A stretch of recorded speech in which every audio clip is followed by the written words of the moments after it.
Assalamualaikum warahmatullahi wabarakatuh. Sebelum kita mulai ceritanya, yuk sama-sama kita panjatkan doa. Semoga hari ini rezeki kita semua dilancarkan, urusan dimudahkan, dan semoga cerita ini membawa manfaat, membuka pikiran, dan menyentuh hati yang sedang mencari arah. Amin. Kalau kamu juga mengamininya, jangan lupa tuliskan di kolom komentar. Amin ya Robbal Alamin. Biar kita saling mendoakan dan menguatkan satu sama lain. Dan seperti biasa, buat kamu yang belum subscribe, klik tombol subscribe dan like. Sekarang juga karena dukunganmu adalah semangat untuk terus menghadirkan cerita-cerita terbaik yang bisa menginspirasi dan menghibur. Siap? Cerita kali ini bukan tentang perang, bukan tentang cinta, tapi tentang sesuatu yang lebih dalam, perubahan. Sebuah satir sosial yang akan membuat kamu bertanya, siapa sebenarnya yang takut negara ini jadi lebih baik? Yuk kita mulai langsung ke ceritanya. Langit sore di kota Sukamaju dipenuhi asap bakaran sampah liar dan suara klakson motor bersahut-sahutan.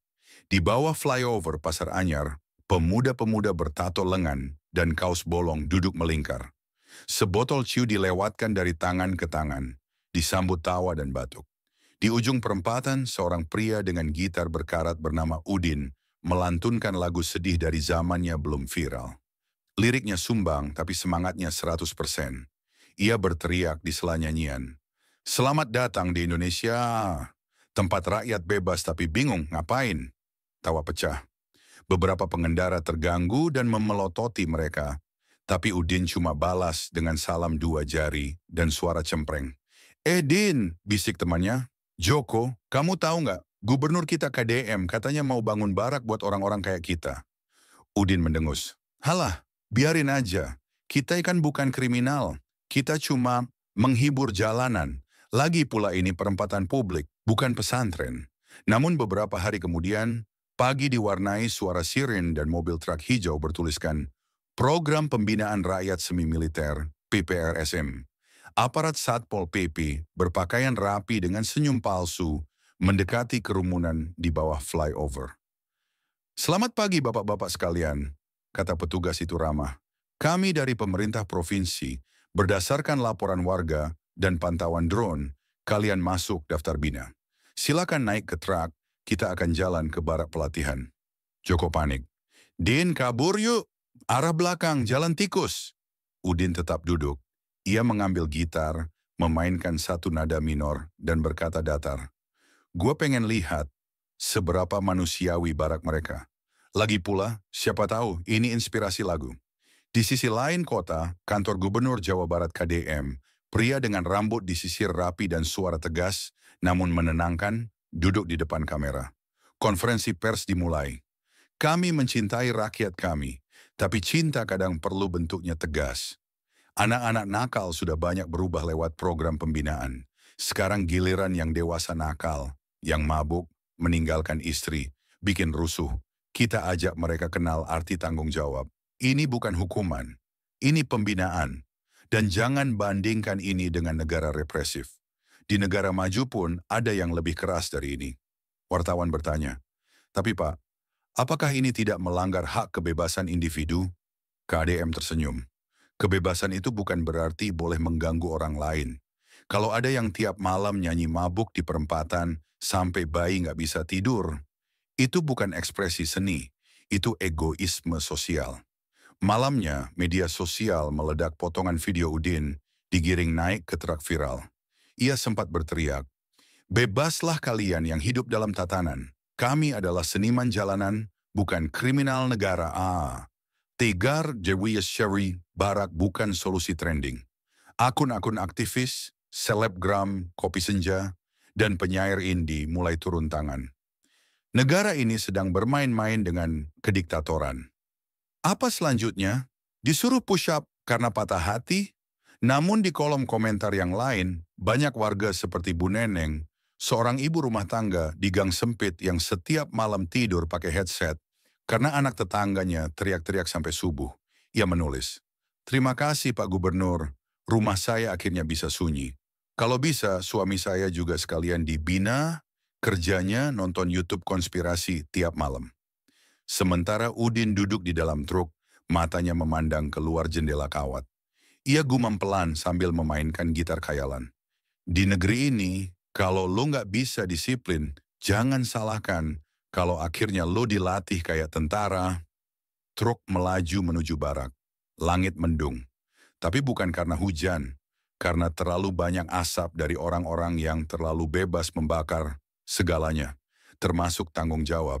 Pagi pertama di barak pembinaan rakyat semi militer, disambut dengan tiupan peluit pukul 04.30. Udin menggeliat di ranjang bertingkat besi. Selimut tipis, lampu neon menyala terang, dan suara langkah sepatu bot menggema di aula panjang. Ia mengira ini semacam pesantren kreatif, ternyata lebih mirip markas pasukan khusus. Seorang instruktur berpakaian loreng hijau, tinggi besar, berdiri di depan barak sambil memegang pelantang suara. Selamat pagi para warga terhormat yang katanya bukan kriminal. Hari ini kalian akan belajar apa itu disiplin sosial. Kita mulai dengan jogging 2 kilometer, lalu sarapan, lalu pelatihan bela negara. Udin mendesis ke Joko, yang juga ikut dijaring. Jogging? Lah gue aja biasa tidur jam 5 subuh. Joko hanya menjawab dengan suara lelah. Lo tidur jam 5 bukan karena kerja keras, Din, tapi karena mabuk keras. Latihan dimulai trek lari terletak di samping lapangan rumput. Para peserta binaan memakai kaos putih dengan tulisan "Saya siap berubah" di punggungnya. Ada yang mengeluh, ada yang muntah, ada juga yang tiba-tiba sadar kalau mereka punya lutut. Setelah lari, mereka dikumpulkan untuk pelatihan bela negara dasar.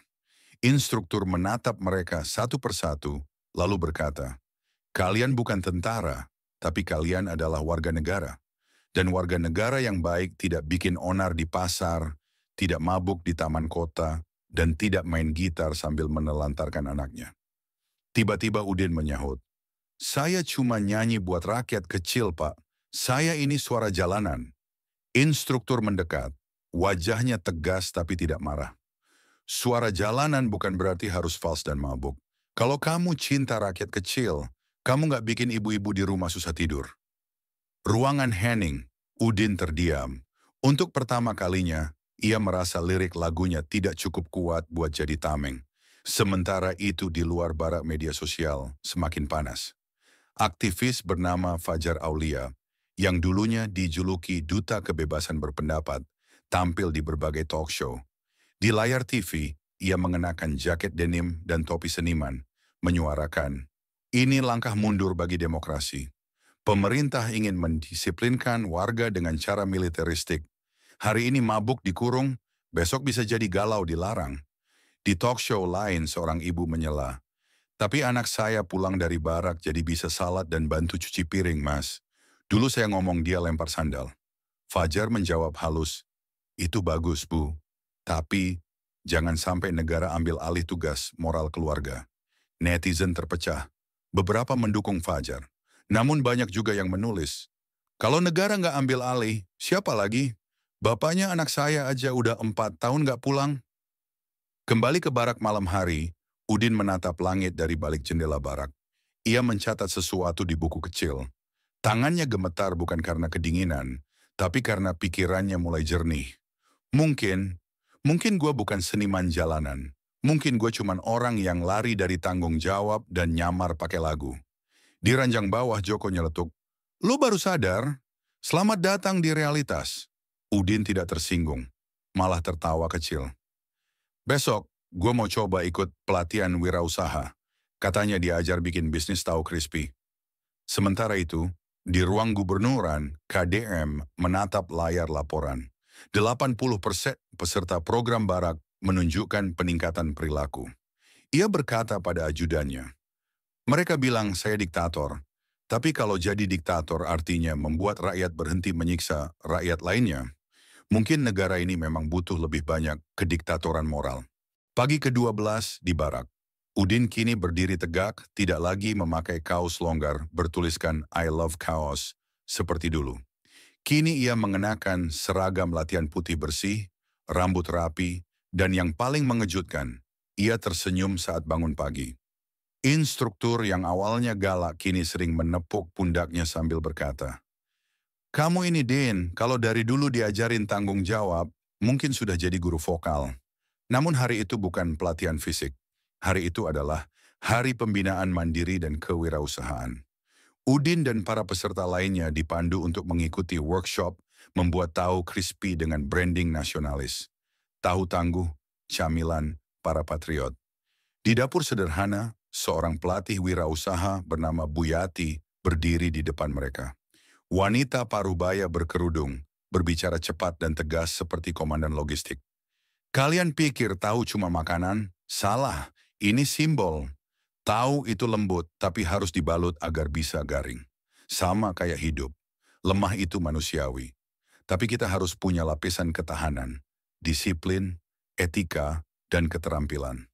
Udin memperhatikan dengan serius. Ia bahkan menulis resep dengan rapi. Di sela kegiatan, ia berbisik ke Joko. "Bro, ini tahu crispy bisa jadi jalan keluar.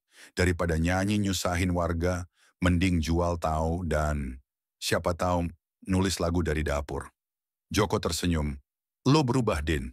Gua bangga." Sementara itu, di luar barak, kritikus sosial seperti Fajar Aulia makin galak. Ia menggelar diskusi publik bertajuk, "Rakyat yang takut negara, dari barak ke penjara budaya." Ia berdiri di podium di hadapan mahasiswa berjaket alma mater dan berkata, "Hari ini mereka disuruh jual tahu. Besok mungkin disuruh jual martabak demi membela negara. Di mana batasnya? Siapa yang mengatur hidup kita kalau bukan kita sendiri?" Seseorang dari penonton bertanya, "Tapi Kak Fajar, kalau nggak ada intervensi negara, mereka tetap mabuk, ganggu warga, dan nggak kerja. Apa yang kakak tawarkan sebagai alternatif?" Fajar terdiam, lalu menjawab, "Kesadaran harus datang dari dalam." Sontak Bu Neneng dari penonton berdiri dan berkata keras, "Saya udah belasan tahun nunggu suami saya sadar dari dalam. Sampai saya sadar, yang dari dalam itu cuma kentut." Tawa meledak di aula. Fajar merah padam. Di barak, Udin berubah. Pada hari ke-20, Udin membuat keputusan besar. Ia menulis surat untuk anaknya yang sudah lama tak ia temui. Surat itu berbunyi, "Nak, maaf ayahmu dulu, lebih memilih gitar dan geng daripada kamu dan ibumu. Sekarang ayah sedang belajar jadi laki-laki. Bukan laki-laki yang berani di jalanan, tapi berani mengakui salah." Ia titipkan surat itu pada petugas barak, berharap bisa sampai. Sementara itu, Udin mulai dikenal di barak sebagai Komandan Crispy karena tahu buatannya paling renyah. Wartawan mulai datang ke barak program yang awalnya dicibir mulai menarik perhatian. Media berita online memberitakan, dari gitar mabuk ke tahu nasionalis, cerita perubahan di barak KDM. Wartawan mewawancarai Udin. Ia tampil di depan kamera dengan apron bertuliskan, "Tahu tangguh dan suara yang jauh lebih pelan daripada teriakannya di jalanan." Saya dulu pikir kebebasan itu berarti bebas melakukan apa saja. Sekarang saya sadar, kebebasan sejati itu bisa ngatur diri sendiri, tanpa harus nyusahin orang. Di kantor gubernur, KDM menonton laporan itu dari layar. Ia menatap ajudannya dan tersenyum. "Lihat, kita nggak butuh menara gading. Kita butuh dapur tahu. Kalau rakyat bisa berubah lewat renyahnya minyak goreng, siapa bilang reformasi harus lewat demo?" Langit malam kali ini tak hanya sunyi, ia harum. Karena ribuan tahu crispy digoreng di barak-barak pembinaan se-Jawa Barat. Dan mungkin, itu awal dari revolusi kecil yang lebih damai. Kampus terpandang di Bandung. Gedung aula megah dengan lampu remang sedang menggelar seminar bertajuk "Melawan Fasisme Gaya Baru, Penjinakan Rakyat Lewat Disiplin Semu", diselenggarakan oleh Aliansi Mahasiswa Mandiri Mengkritisi Negara, AMMMN. Di podium berdiri Fajar Aulia, kini tampak lebih bersemangat dari sebelumnya. Ia membawa slide presentasi berjudul, "Barak atau Neraka." Dengan penuh emosi ia berkata, "Jangan sampai rakyat dijadikan tentara cadangan tanpa senjata. Jangan biarkan pemerintah mengatur sampai ke dalam rumah. Kita harus tolak pembinaan ala militer." Namun malam itu ada keanehan. Dari 300 kursi, hanya 47 yang terisi, dan lebih dari setengah peserta sibuk main HP, bukan mencatat. Di luar ruangan sebuah booth sederhana lebih ramai, booth tahu tangguh, gratis degan dengan beli dua. Tahu ternyata mahasiswa lebih tertarik makan tahu dan mendengar kisah Udin, yang malam itu diundang sebagai pembicara motivasi oleh komunitas kewirausahaan. Kontras di depan mata, sambil menyantap tahu, seorang mahasiswi berkata pada temannya, "Gue sih setuju sama Fajar dulu, tapi sekarang kayaknya dia terlalu sibuk khawatir soal ideologi, padahal hidup nyata lebih butuh solusi." Temannya menanggapi sambil mengunyah, "Iya, Udin dulu mabuk tiap hari, sekarang dia buka usaha dan ngasih kerja ke 4 orang. Gue lebih salut itu daripada orasi doang." KDM dan strategi pembinaan rasa. Di ruang kerja gubernur, KDM duduk sambil minum kopi dan membaca komentar netizen. "Program ini lebih efektif dari 10 tahun seminar parenting. Mau dong suamiku dikirim ke barak. Udah 3 bulan gak pulang, katanya cari jati diri. Mendingan disuruh push up di barak daripada jadi influencer toxic." KDM tertawa kecil. Ia berkata pada stafnya, "Dulu mereka pikir saya akan jadi gubernur gaya militer. Sekarang mereka lihat, ini bukan militer, ini pelatihan cinta tanah air. Karena kalau kamu cinta negaramu, kamu nggak ngerusuh di perempatan."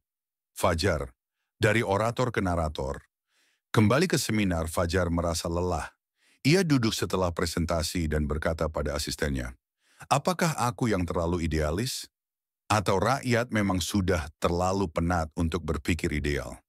Asistennya yang masih muda dan polos menjawab jujur, "Mungkin bukan salah siapa-siapa, Kak.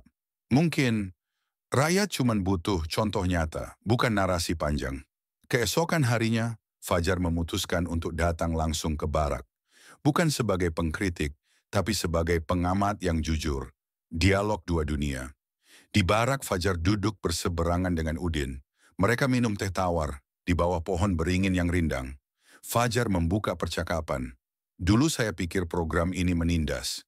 Tapi sekarang, saya lihat kamu lebih tenang." Udin tersenyum, matanya lebih dalam dari dulu. "Dulu gue juga pikir semua yang negara sentuh pasti manipulatif. Tapi ternyata, disiplin itu bukan cuci otak. Disiplin itu cuci hati." Fajar menatap Udin lama, lalu menulis di buku catatannya.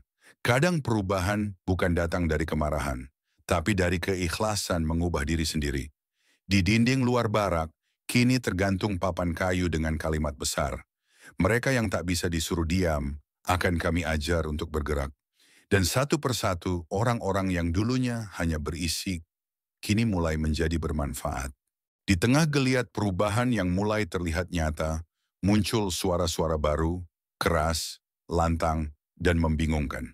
Bukan dari preman jalanan atau aktivis kampus, melainkan dari golongan pengamat perubahan, orang-orang yang merasa gelisah bukan karena penderitaan, melainkan karena kenyamanan yang terlalu cepat datang. Talk show viral, "Bahagia Kok Dipaksa." Seorang pembawa acara TV ternama, Lili Marlina, mengundang sekelompok narasumber dalam talk show pagi yang viral, berjudul, "Bahagia Kok Dipaksa. Apakah negara terlalu peduli?" Di sana hadir Pak Gozali, mantan pemilik warung yang kehilangan pelanggannya karena semua preman di sekitar pasar disadarkan.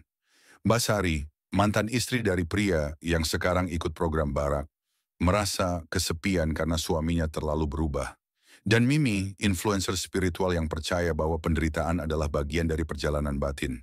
Lili bertanya, "Pak Gozali, Anda merasa dirugikan karena pelanggan Anda ditertibkan?" Pak Gozali menjawab dengan nada getir, "Iya, dulu preman-preman itu makan di warung saya tiap malam. Mereka ribut, tapi mereka setia. Sekarang mereka dagang tahu. Nggak pernah balik. Saya kangen suara keributan." Tepuk tangan penonton terdengar ragu. Sebuah gerakan aneh, aliansi rindu rusuh. Di media sosial muncul kelompok baru bernama #RinduRusuh. Isinya anak-anak muda yang percaya bahwa kekacauan adalah bagian dari kebebasan. Mereka menulis status seperti, "Terlalu damai itu mencurigakan.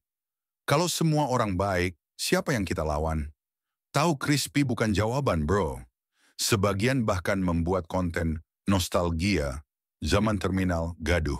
Ketika perempatan jadi panggung orasi absurd, mereka menyayangkan hilangnya rasa liar dari kota.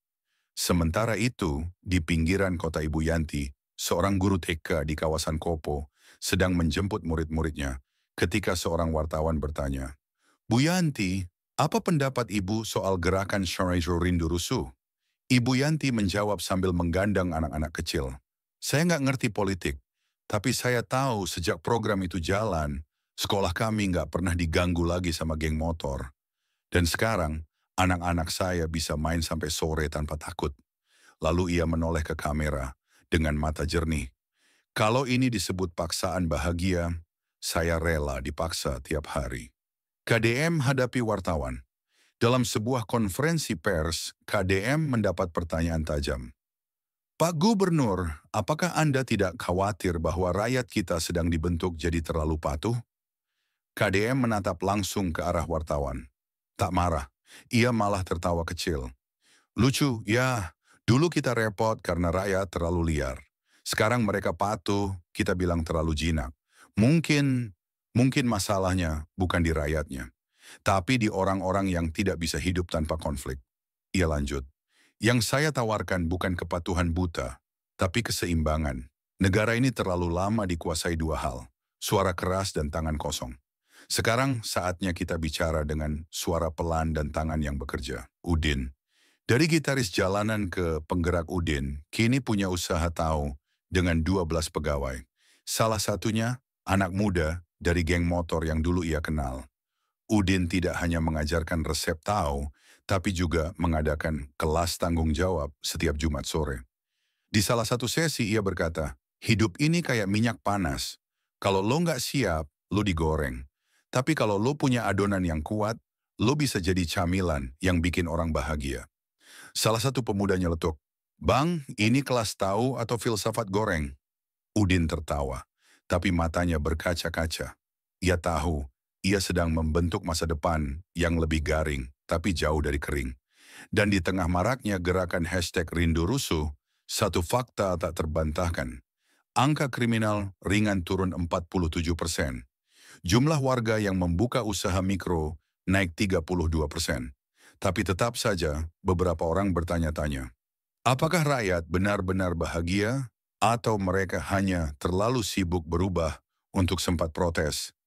Namun suara itu makin pelan, tertutupi oleh dentingan spatula dan aroma tahu goreng di sore hari. Beberapa bulan kemudian, suasana kota Bandung kini berbeda.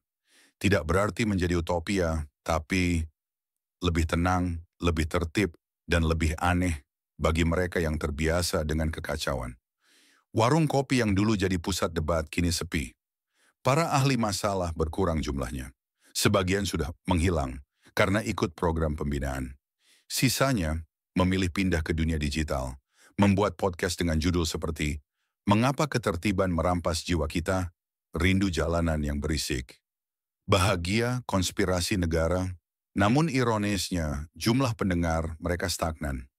Karena masyarakat kini lebih suka mendengar podcast Udin, yang setiap minggu bicara soal cara nyambungin hati ke wajan, bisnis dan cinta.